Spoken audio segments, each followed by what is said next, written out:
Well, studies show and the evidence suggests that we are live. Welcome to this special Thursday live stream with me, Patrick Coffin, co-founder of Coffin Nation. This episode, this live stream with our esteemed guests is brought to you by Coffin Nation. If you want to find out more about what it's like to be in one of the 25 countries where our members enjoy finishing each other's sentences, fighting the battles that need to be fought to restore the Christian roots of our country and the West generally, go to coffinnation.com. We have a blast. I was talking with our guest earlier. It was supposed to be fun. Culture war is fun because we know how the story ends. So coffinnation.com. I'm going to give priority to our members as they roll in. I want to make sure the crowd builds up a little bit, and then we'll go to people viewing us all over Facebook and on the YouTube, as the youngsters say. Our guest for this hangout is Father Frank Pavone, National Director of Priests for Life. He was ordained to the priesthood in 1988. Seems like so long ago, 1988, by Cardinal John O'Connor. He's an author. He's won many awards and honored doctorates. And Father Frank Pavone, great to see you again. Hey, Patrick, good to be with you. Thank you so much for having me. Last time I saw you was at the Walk for Life in San Francisco, not last year, but the year before, I believe. We had a great time. You were interviewing me for a little while, and boy, that event is always such an encouragement, and it was again this past January.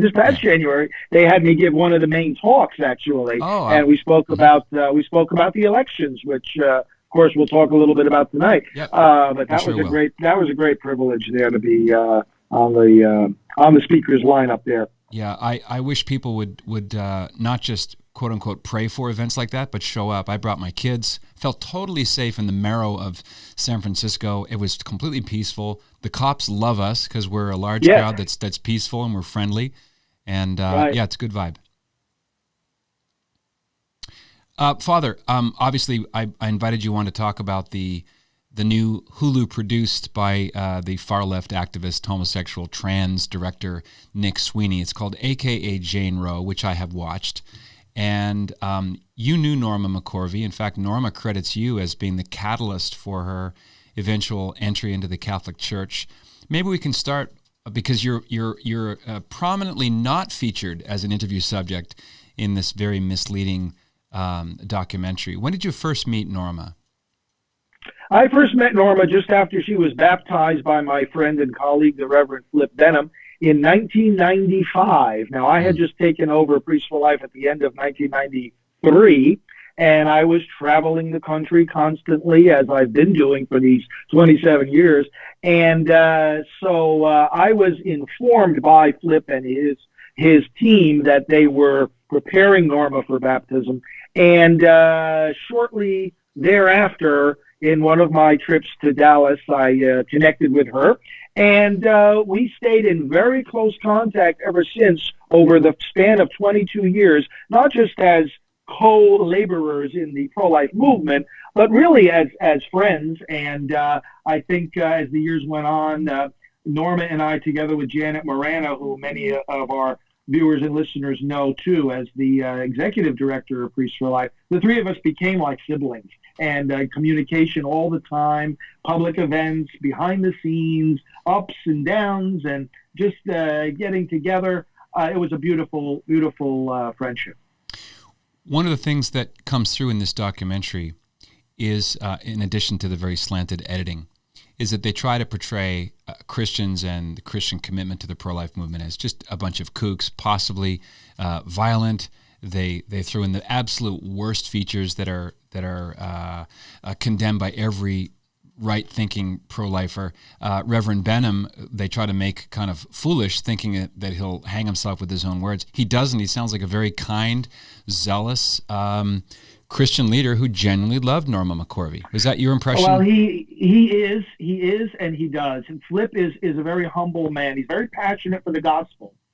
But the reason he's very humble and the reason he connected nicely with Norma is that he has a past as well. And he'll often talk about how he was just this person who just couldn't care less about doing right, and really knew from experience the power of the Lord to save somebody from a lifestyle of just sin. Mm-hmm. And Flip was, I was going to say he and I already knew each other, and then what happened was Norma was working in an abortion facility in Dallas called A Choice for Women, and Flip, with Operation Rescue, moved in right next door. They literally shared a wall, but it was Flip's kindness to Norma that won her over. He would approach her when they would be outside there. Norma would be taking her break, and Flip would come outside.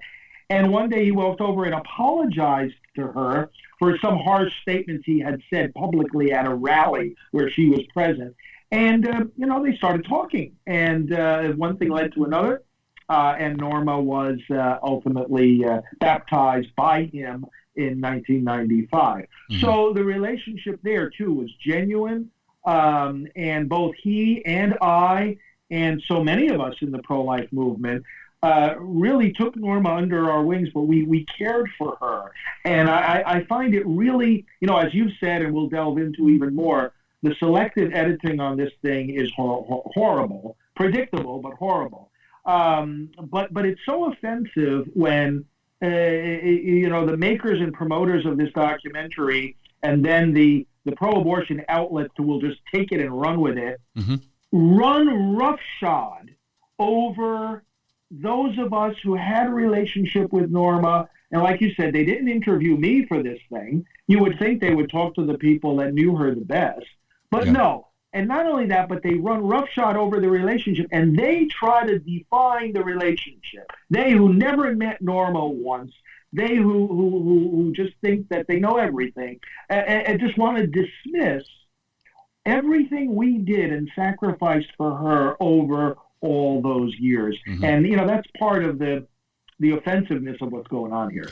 If you've just joined us in this live stream hangout, our guest is National Director of Priests for Life, Father Frank Pavone. We're talking about the new documentary.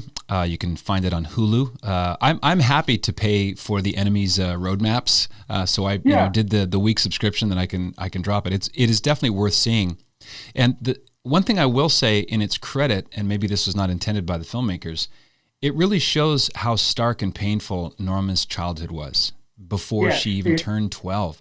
She was sexually molested. She had been beaten. Just the classic, pardon the phrase, poor white trash where things got worse and worse, like a really terrible country and Western song. Those traumas affected her for the rest of her life, didn't they? They did, and that part of it comes across well, and people can read about that part of her life, too, in the first of her two books called I Am Roe. And that was just after she was publicly revealed to be the Jane Roe of Roe v. Wade, which for a good while was not known. But yes, it portrays what she went through, and she was very, very damaged by a lot of things. The central claim of the documentary is that the pro-life movement used her, and they paid her to say what they wanted her to say, and they trundled her out like a trophy, and then they sort of dropped her. And they do have her unspool to that effect. Some of the questions seem a little bit leading, and we'll never know the way she answered the other questions because of the editing. It could have been, let's just say, it could have been a much longer, more coherent narrative. Norma also loved the camera, didn't she? By her own admission, she was kind of a wannabe diva. She liked the attention. She said in the documentary, she said she craved it.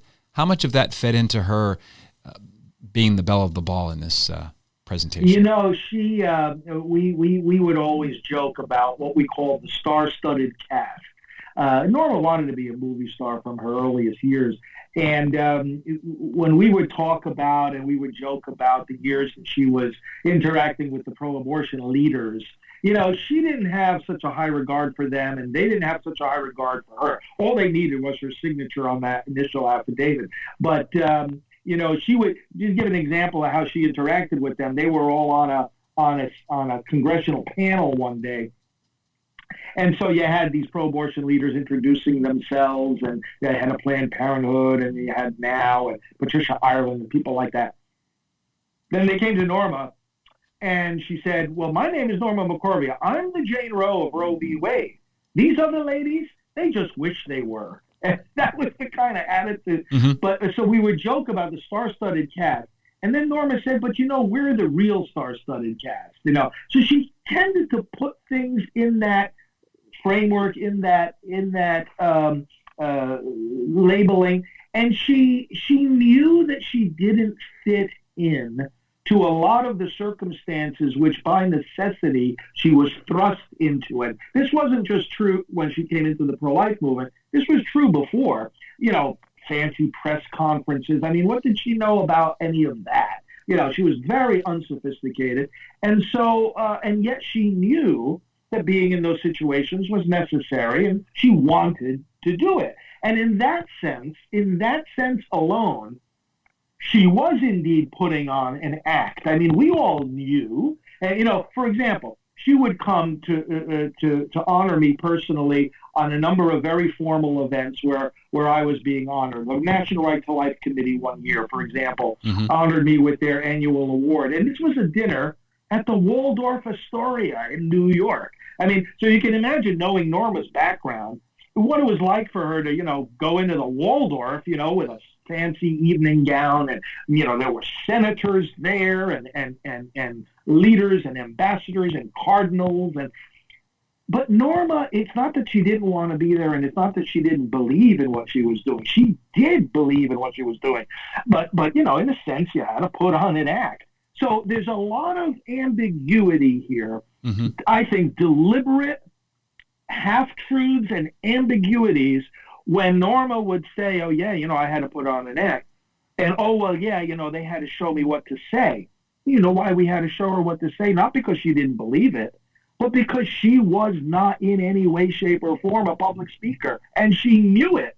If we put her in front of a podium, Norma, share your story, tell the people about your conversion, it would often be a train wreck, because she would, her mind would wander, she would get distracted, she would ramble on, and she would think that she's saying things maybe that the people will laugh at, but really wasn't hitting the nail on the head in terms of, here's what this audience needs to hear about your story. Now, that's a far cry from making it up. That's a far cry from pretending to believe something you don't believe. Mm-hmm. She was asking us for the help, for the coaching that she needed to effectively convey her story to a pro-life audience. And so now, this documentary and the people that are spinning it are putting it in a completely different meaning and taking it in a completely different direction. One of the figures in this documentary that doesn't come off well is Reverend Rob Schenck, one of the Schenck brothers. Mm-hmm. I remember him from the Operation Rescue days. I remember his bright white collar. Now he's got French cuffs, looking kind of prim and regretful. He actually sheds a tear of regret in this movie. He makes a big deal about pro-lifers being afraid to admit that they were coaching her because they thought if she goes off the reservation, she might answer a question wrongly about the first trimester, and so on. Do you think it's more likely that because Norma did not have advanced degrees in bioethics, that she might be a deer in the headlights if asked a tough question? Because a lot of the people, let's say 100% of the people on the pro-abortion side wanted her to fail. They wanted a gotcha moment to nail her with. Sure. Oh, absolutely. She was very aware of this, and she was humble enough to say, hey, I need help in articulating this. In fact, early on in that first interview with Ted Koppel, the Nightline interview when she first was baptized, mm-hmm. she did say that she thought, well, in the first trimester, maybe it's okay, but later on in pregnancy, it's not. But then her position continued to grow and to evolve. But Norma was, the scriptures talk about this. She was new, a newborn babe in the Lord. She was learning. She knew she was learning. And she also knew the biblical principle of having a spiritual mentor. And I, Flip Benham, and myself, and some other priests too, and other pastors, we were all involved in the process of helping her grow mm-hmm. in the Lord. So now Rob Schenck and I, we go back a long way. I've known him even longer than I knew Norma, and it's sad to see. He has undergone in the last few years a transformation on this issue of abortion, where he is literally repenting the stance he took just a handful of years ago to say we have to reverse Roe v. Wade, we have to make abortion illegal, we have to elect pro-life politicians. He's not on that page anymore. I am beginning to think that this documentary is more about the conversion, pro-choice conversion of Reverend Rob Schenck than it is anything about Norma McCorvey. Because you see how, and we've both seen it, it has a little bit of Norma, but then Rob is jumping right in and is the lens through which we're supposed to interpret and understand Norma. Yeah. In fact, Nick Sweeney it makes I think the key point that he wanted to get to was this logical progression that he tried to create by saying, well, if Norma was paid, and she was putting on an act, do you think that people would find it hard to believe that she believed the things that she said? Mm-hmm. Something like that. He creates this castle in the sky, and then Rob says, yes, I do see how people would find it hard to believe. What in the world are you talking about? She wasn't paid to convert. In fact, she never said that, and the documentary doesn't prove that. All it shows is that, in fact, Rob even explains, about, they gave me what to say. You know what? They give the Pope what to say, too. Watch him stand up and give a talk, or most of our bishops, the staff puts papers in his hand. Presidents and prime ministers, same thing. And he reads it. Yeah. So it's like, what does that mean? He doesn't believe it? Of course that's not what it means. So what happened here was that again, it's a half-truth. Was she paid? Well, what do you expect us to do? Have her sleep on the street when she flies to, St. Louis to give a talk, or to Little Rock, Arkansas? Where's she going to stay, on the street? Or is the pro-life group going to get a hotel room for her and give her a stipend? I mean, it's common sense stuff. Yeah. It's common sense. Yeah, Reverend Schenck's definitely the pro-choice, rational Christian narrative that's supposed to guide us through how to understand Norma. Except there's a lot. Go ahead. And Patrick, when he says, "Well, what we did to Norma, was terrible, and we used her," respectfully, what I have to say to him about that, Rob, speak for yourself. Yeah, the royal we that killed me. The royal we. Yeah, I mean, if you think you did wrong to Norma, then repent of it, but speak for yourself. Don't try to be a spokesperson for all of us who were going out of our way to help care for, protect, and nurture this woman. You think you committed some offenses and whatnot? You deal with that between yourself and God, but don't try to paint the whole movement with that brush. Mm-hmm. Do you think, since one of the central charges against Norma being used by the pro-life movement had to do with finances, do you think that's more likely in this case that she had run out of money and agreed to do this for primal survival needs? Well, I could speak with some authority to her financial needs because, first of all, we helped her to create the Roe No More Ministries. Now, in this documentary, again, it is so deceptive because, at a certain point, they show a 990 That's on right. the screen. Yeah, for a quarter of a second. Do not, right? No context. No context. Yeah. No context. They don't say what it is that you're looking at.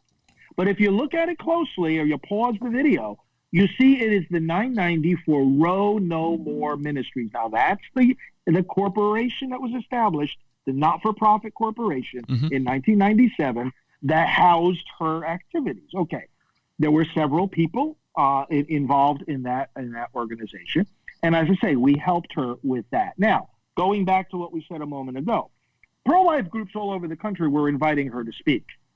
So if you're going to fly her across the country to give a talk, the group is going to, get her an airline ticket, okay, and give her a stipend and pay for the hotel. Where's the check going to be written, it's Roe No More Ministry. So what they do is they show the 990. Now, I have the bylaws of Roe No More Ministry right here in my office, and it's very clear, as with other corporations, that no monies of this ministry inure to the personal benefit of any of the directors or officers of the organization. Mm-hmm. So when they scan the figures and then they go down and they have this total, big amount of money, what in the world are they trying to say?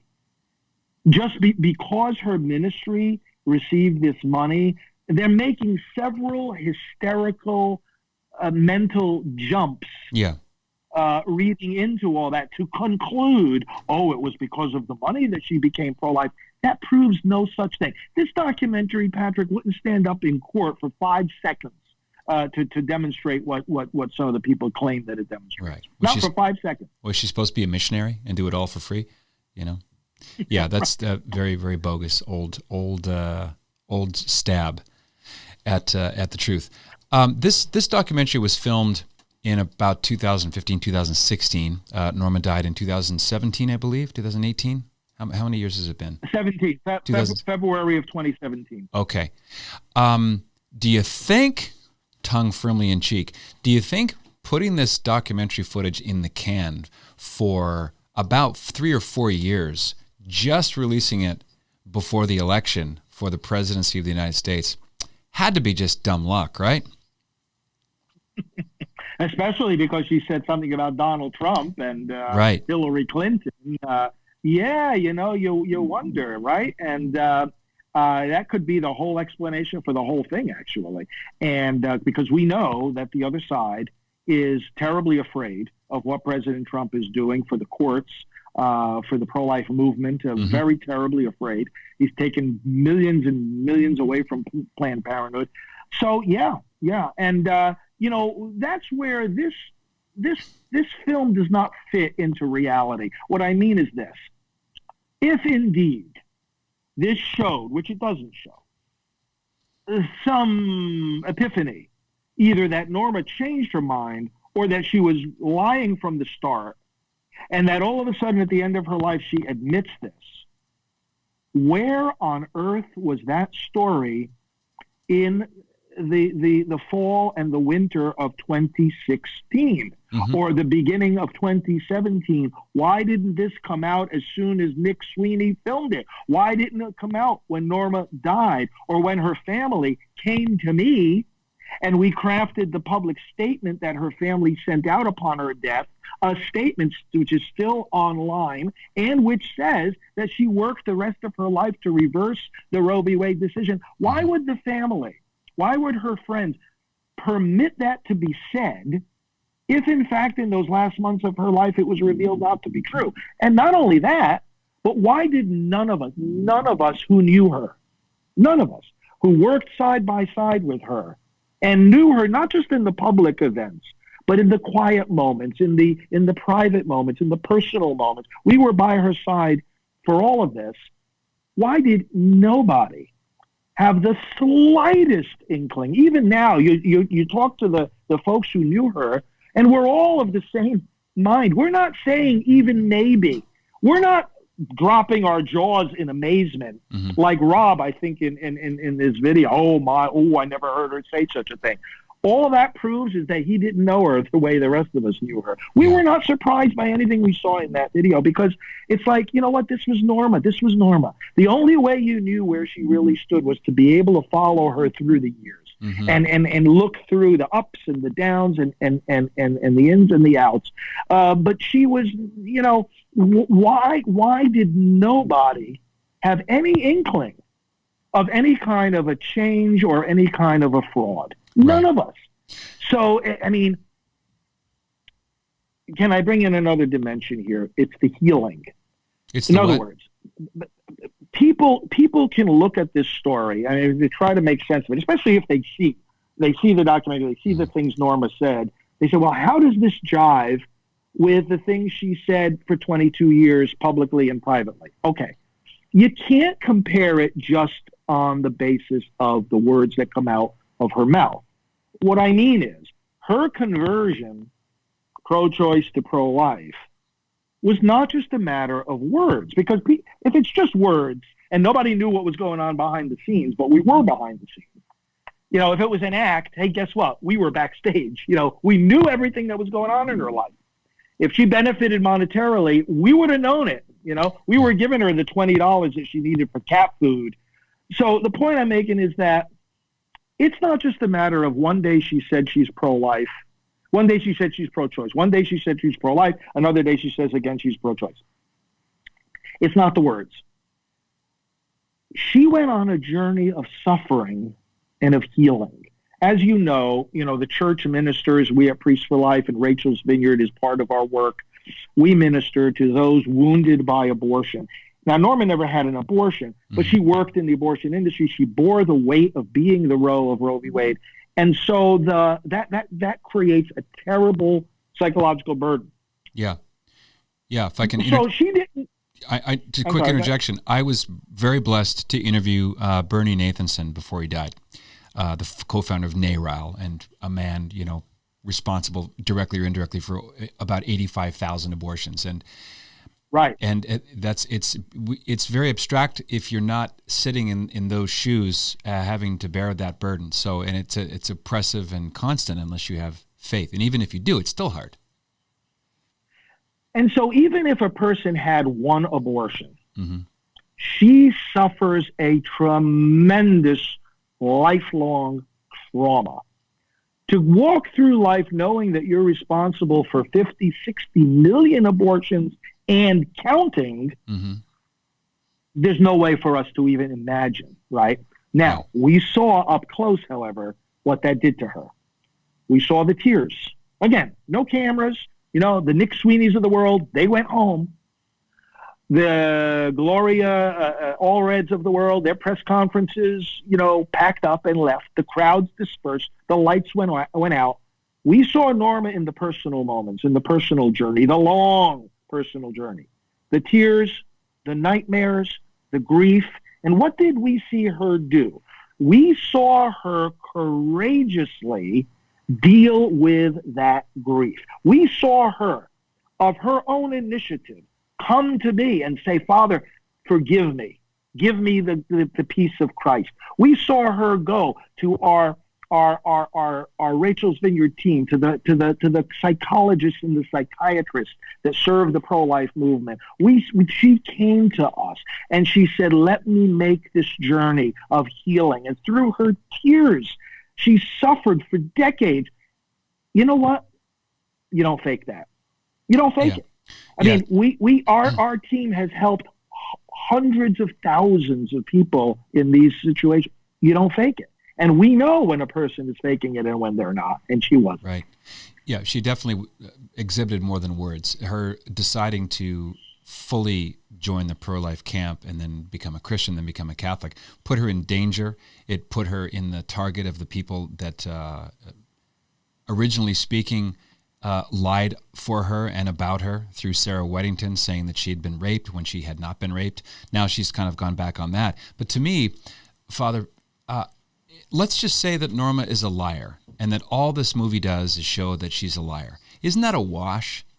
And isn't it irrelevant to the fact that Roe v. Wade 7-2 decision is based on another decision called Griswold versus Connecticut? We can adjudicate this whole thing with no reference to Norma McCorvey whatsoever. Right. Well, what it would show if Norma was a liar was that abortion supporters lie. Right. That's what I'm saying. Yeah. It's sword. Right. And why would the abortion supporters want to make that narrative? All it would show is that abortion supporters lie. And you know what? We knew that already. Right. These are people. Okay. These are people who lie about the unborn child and who say we lie when we say that that's a person. They lie about abortion because they never want to describe what they defend.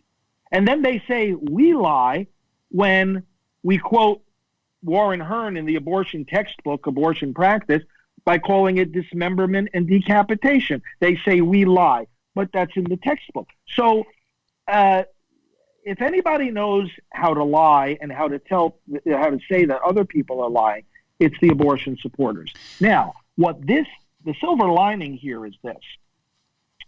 and it goes to what you're saying now. If we're going to have a dispute now or a controversy about Roe v. Wade and the Norma McCorvey behind it, well, then let's remind the public what Roe v. Wade actually said.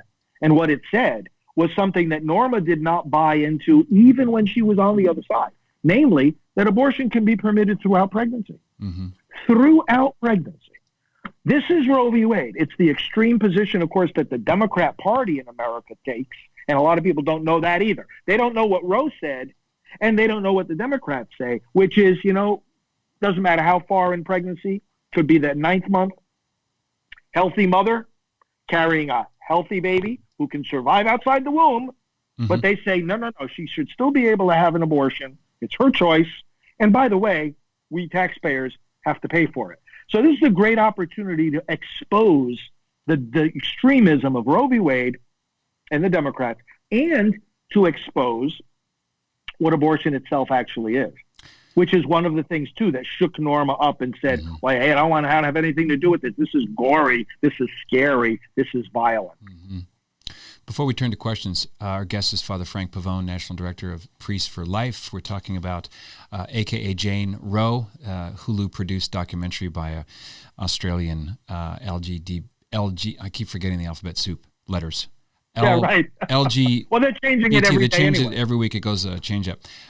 He brought into the world The Sex Robots Are Coming, Transgender Kids Camp, and Born in the Wrong Body. And I wanted to ask you this.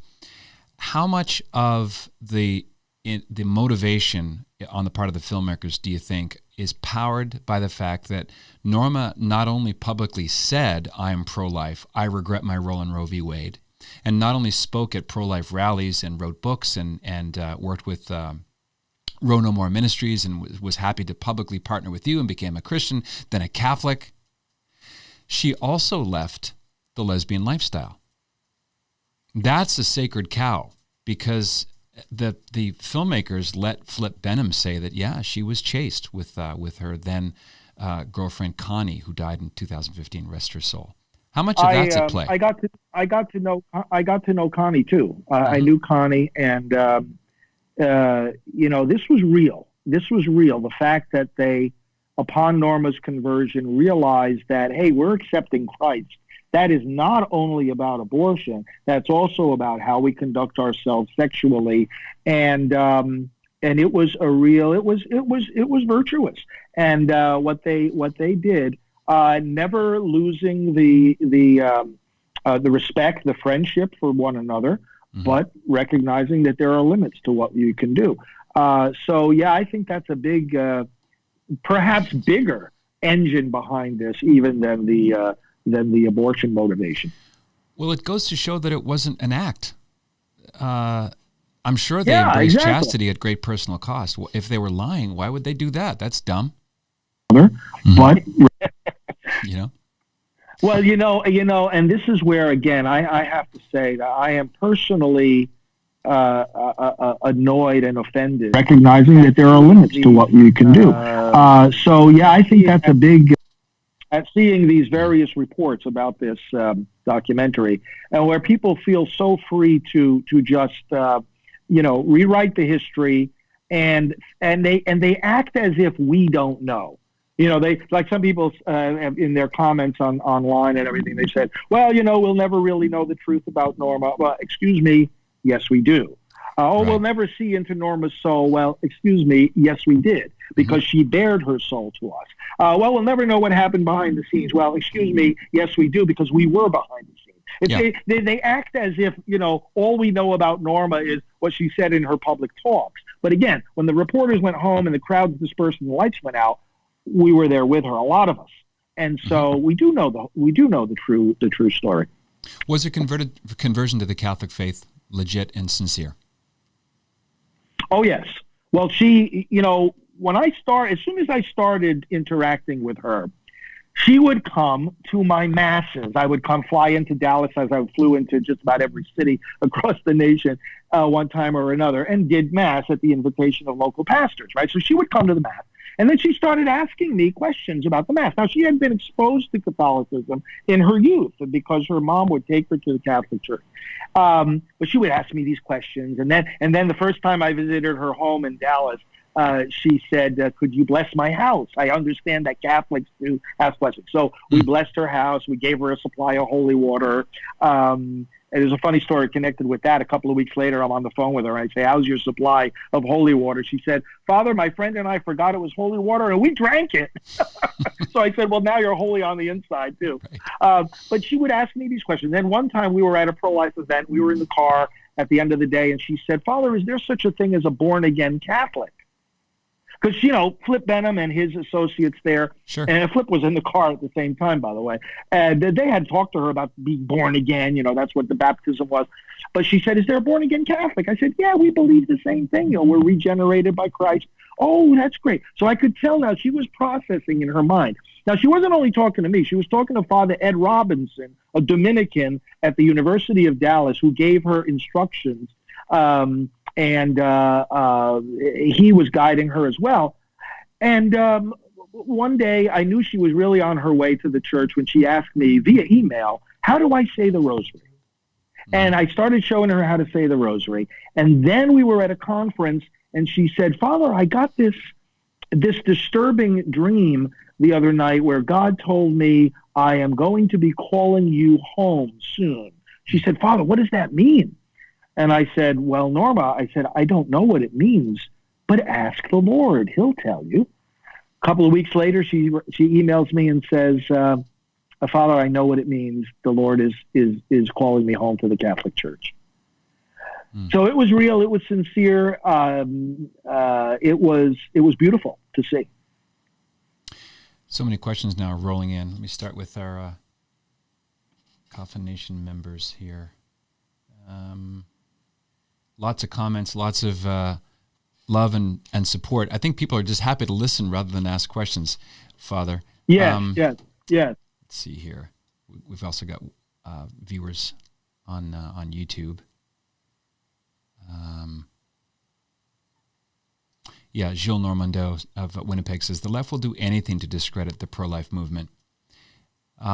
You wrote the foreword to this book, A Catholic Vote for Trump, by my good friend Jesse Romero. Jesse's going to be on my show. And the subtitle caught my attention. The only choice in 2020 for Republicans, Democrats, and independents alike. Norma mentions her alleged disgust that President Trump won. It's very hard to parse out how much she was put up to, how much was scripted, and how much was her being herself. Maybe ironic, because Norma, from the footage that I've seen of her over the years, seemed like a very complicated mix of inappropriate potty mouth jokes, very courageous, unafraid to say certain things and point out certain uncomfortable truths. But at the bottom of all that, very childlike, sort of a free childlike spirit to her. You have a good read on her. Yeah, that's right. I talked with her. I talked with her about the election. I mean, like I said, we were in touch every few days, and I talked with her about the election, and she never at any point wavered in, that we have to protect these babies. We have to save these babies. But, a lot of people, you've got pro-life people out there across America who hate abortion, but also hate President Trump. Yep. So, I mean, it's not something that neatly fits, in these categories. And I'm not surprised that, Norma would have some things to say, especially if you egg her on a little bit, about the president's past, his past. And, I mean, again, she comes from a very, very wounded background. And so I could see her saying those things. President Trump is a very mysterious person.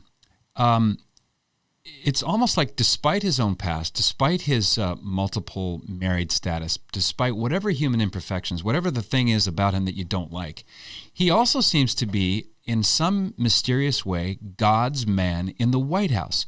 Who else has galvanized, polarized, incentivized all of the forces that Christians recognize as the forces of evil? I'm not talking about the human leaders, but the darkness, the anti-logos, the pro-chaos, all of the other side of the cultural war they all seem to set their sights on Donald J. Trump, way more than any previous Republican president.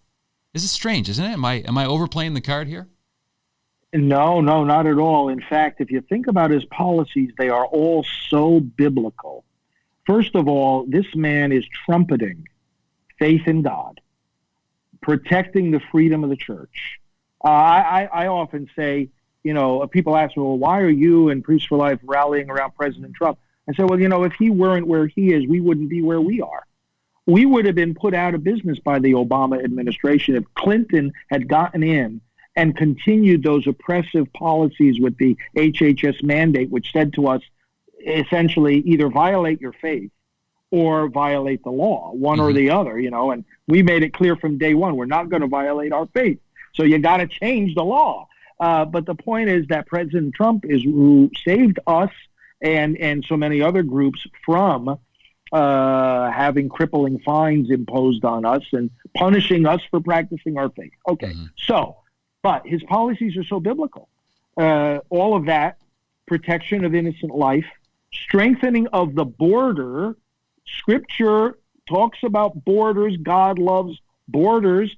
It doesn't mean, the border can't have a door in it to come in. Not saying don't come in. But nations need to have borders. Jerusalem, look at what he did. Past administrations talked about, we'll put our embassy in Jerusalem. That's the capital of Israel. He actually did it.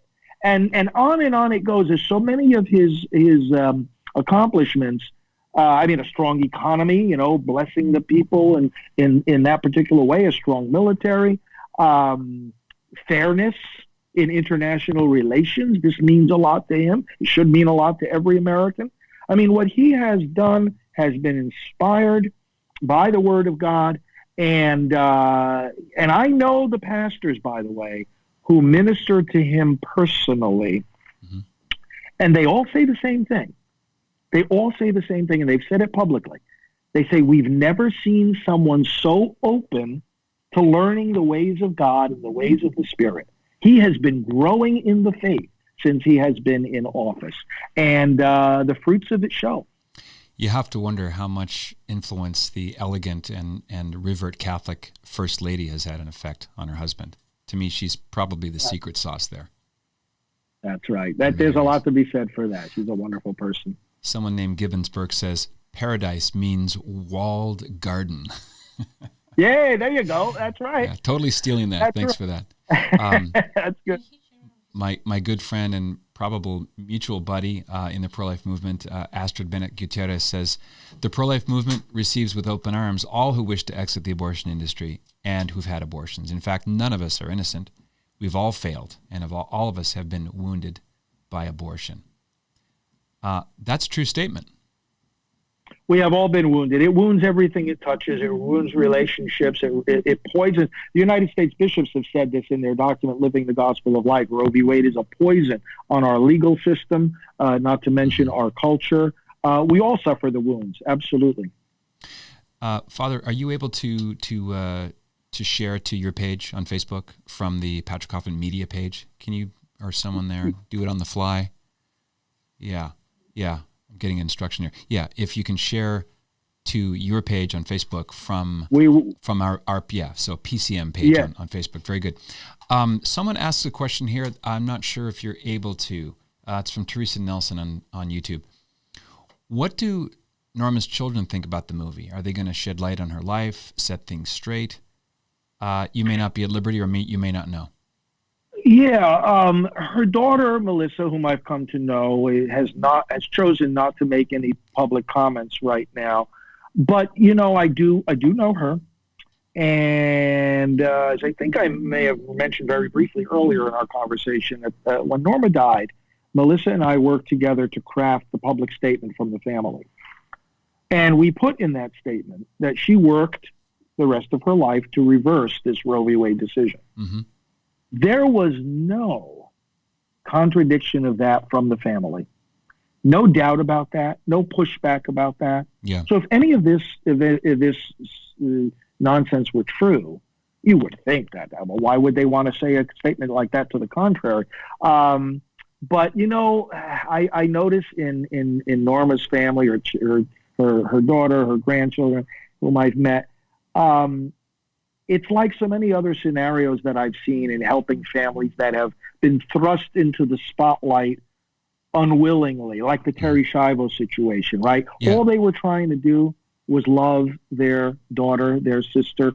All they were trying to do was carry out the love that's supposed to be in every family. Mm-hmm. They didn't want any attention, limelight, public battle, or anything. And that's the feel I get from Norma's family as well. And I think now, they just want to, continue honoring her memory and loving her, and that's it. They prefer not to be involved in these public controversies.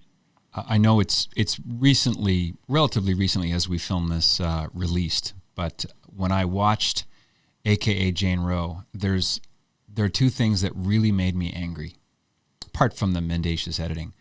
One is to put a camera and a sound crew in Norma's hospital room as she's making her final goodbye. I found that to be despicable.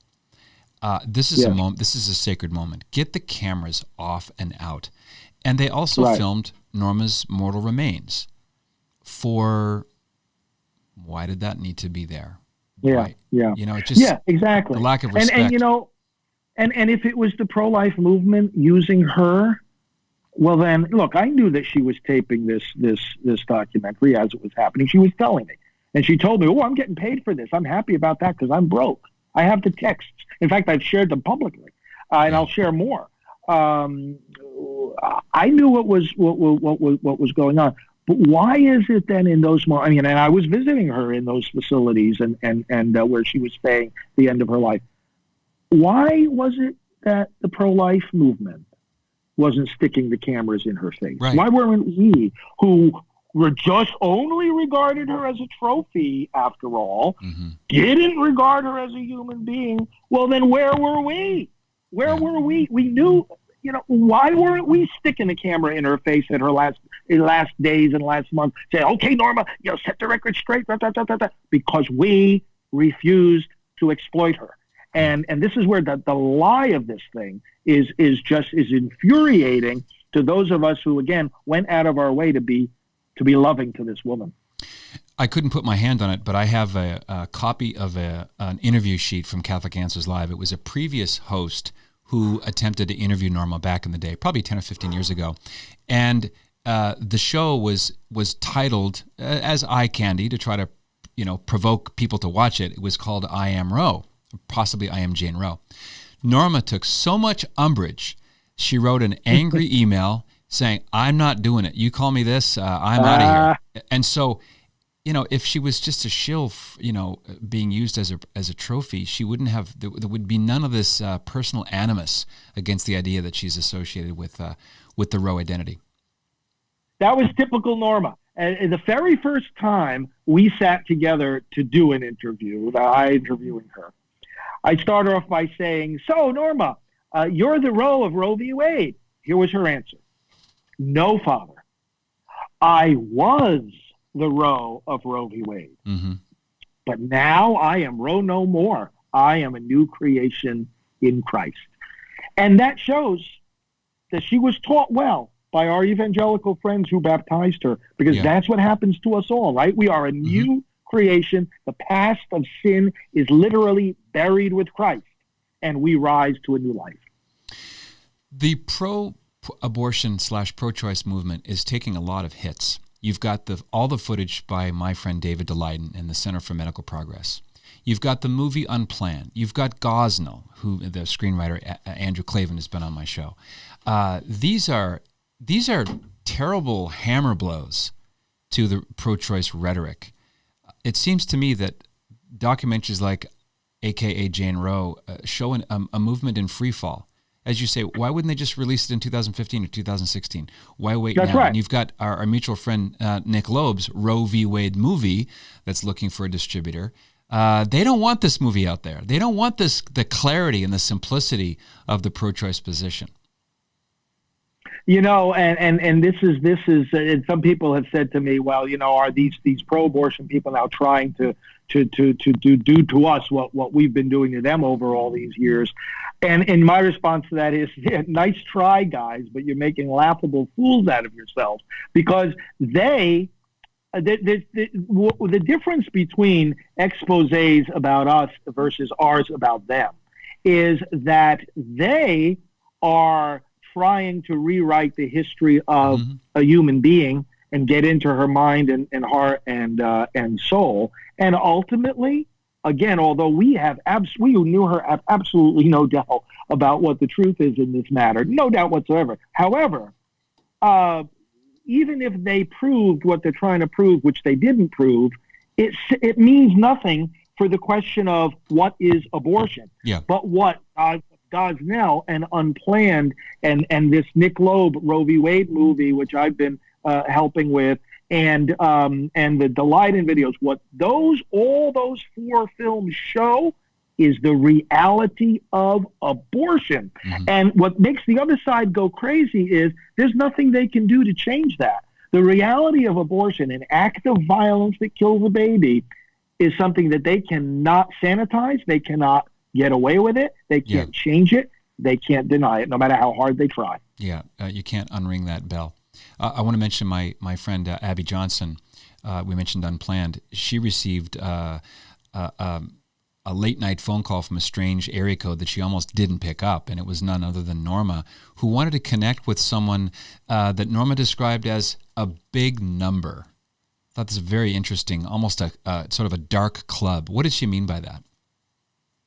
Those who have been responsible for a large number of deaths of unborn children. I accompanied Abby on her journey of healing as well. And what we would do, we had Abby and various others in the room who had worked in abortion facilities. And one of the steps that those who have worked in these clinics and have come out need to take for their psychological and spiritual healing, they have to count the number. They have to estimate as best as they can. Some of them know it immediately and precisely. Others have to do a guesstimate. But they have to come up with a number, because each and every one of those abortions is a human life they were responsible to take, and for which they need to ask forgiveness, make reparation, and think about and name the child. So a big number, that group of people that have those same experiences, and there have been many, and Bernard Nathanson and Carol Everett and Tony Levatino and a bunch of others, they all know the number. And this is something that they live with. And what we need to pray for as we pray for their healing is that those numbers of deaths can become then numbers of children that they've entrusted to the Lord, and instances of forgiveness and redemption. Mm-hmm. You've been at this battle a lot of years, Father Frank. You've seen at least 1 or 2 generations roll by. Do you see signs that the millennials and Generation Y, whatever they're going to call, whatever alphabet soup for the next group of young people who are now in high school, these are people who don't know who Gloria Allred is. They don't know who Bella Abzug and Germaine Greer and all the second-wave feminists. That's all ancient history. Is there a new openness to the science of abortion and the humanity of the unborn child precisely because of things like fetology? Does that make sense? These young folks now, their first photo in their photo album is of them in the womb. That wasn't true for so many of the rest of us. The science is not going backwards. The science is clear. That the unborn child is a patient, acknowledged by medical science. I have in my library just down the hall here the journal called Fetal Diagnosis and Therapy. Mm-hmm. So we've got the development of science certainly is one of the big reasons why our young people are more pro-life than ever. And it's a great blessing for the movement. It's going to be a big reason for our ultimate victory. Matt Mercier wanted to know if you could compare the manipulative editing done in AKA Jane Roe to the same manipulative editing done in Michael Moore's documentaries.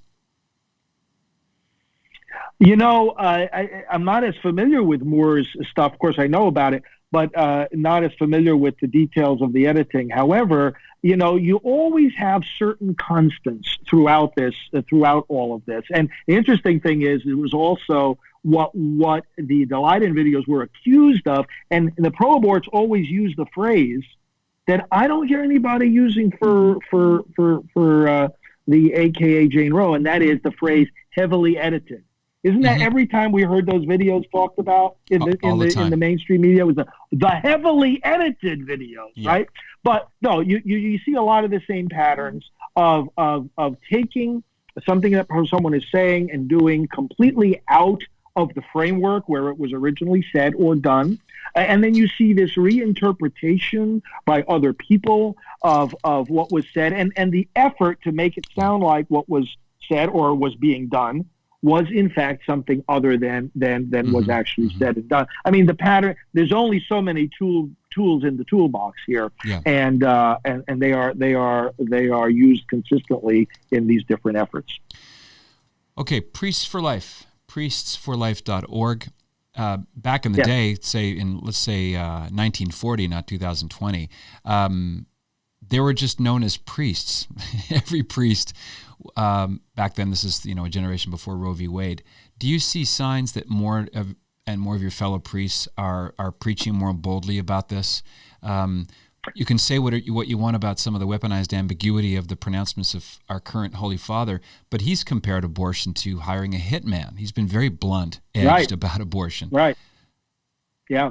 And he's been very encouraging to me personally. We've met about 5 times actually, and he has encouraged me to move forward with my work. But yes, there is a change because I'll tell you why. Because priests have always known what the church's teaching is on abortion, and with very few exceptions, they affirm it. They buy into it.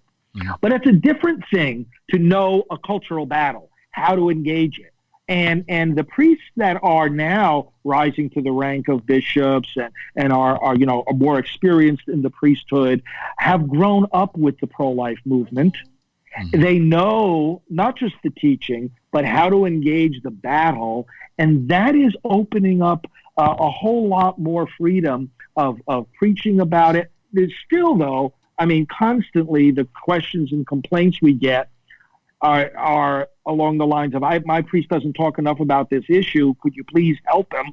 Yeah. And I've written a book, Patrick, that you may have well seen, called Proclaiming the Message of Life.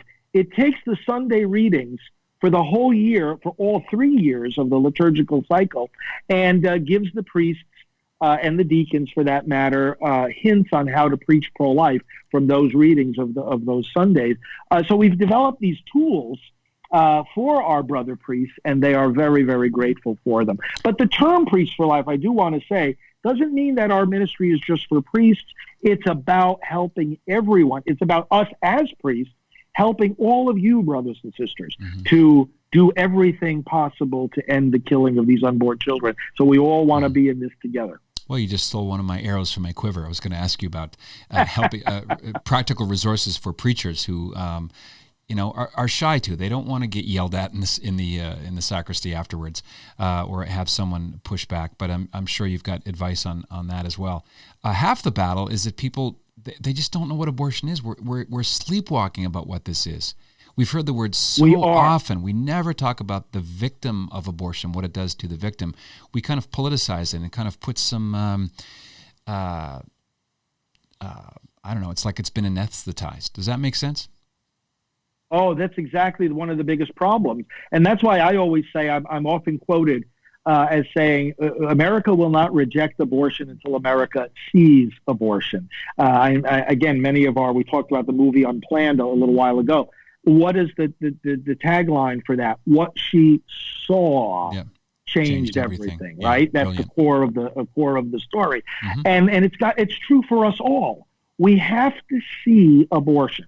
And short of seeing it, one of the things you'll recognize about pro-abortion advocates, whether it's politicians or anyone else, is that they never describe what they defend. Yeah. They'll defend abortion, but challenge them once to utter one sentence describing the procedure, they will never do that. You'll never see the words arms, legs, forceps, blood, skull, or anything like that. And so we're not really having a debate. We're talking past each other. Yeah. And we've got to get back to the definitions and the reality and the visuals of what abortion is.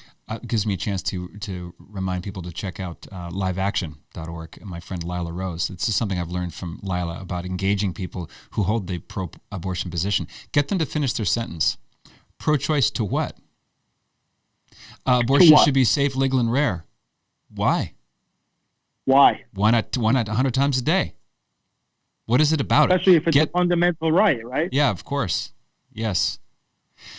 There's so much more to say, Father. I think that just means that you have to come back. People are asking about the Covington High School teens, and that's kind of a function of Trump, isn't it?